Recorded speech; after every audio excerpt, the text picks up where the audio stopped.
పూరి జగన్నాథ ఆలయం లాంటి పుణ్యక్షేత్రంలో ఒకరోజు దొంగతనం జరిగింది.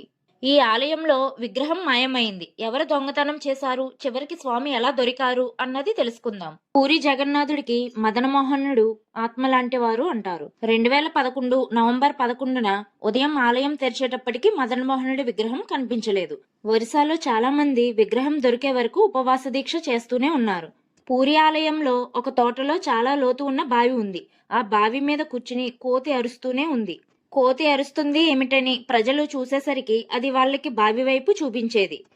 ఆంజనేయ స్వామిని జగన్నాథుడి పాలకుడు అంటారు. ఆలయంలో ఆఫీసర్కి ప్రజలు చెప్పగా కోతి బావిలోకి చూస్తూ అరుస్తూనే ఉంది. ఆఫీసర్ బావిలో వాటర్ అంతా తోడించారు. అందులో మదనమోహనుడి విగ్రహం బయటపడింది. విగ్రహాన్ని దొంగ పట్టుకెళ్తుండగా తపస్వి హనుమాన్ విగ్రహం దగ్గరికి వచ్చేటప్పటికి మదనమోహనుడి విగ్రహం బరువు పెరిగిపోయింది. ఆ భయంతో దొంగ దగ్గరలో ఉన్న బావిలో విగ్రహాన్ని పడేశాడు. విగ్రహం అలా దొరకడంతో పాలకుడైన ఆంజనేయ స్వామినే మదనమోహనుడిని కాపాడారు అంటారు.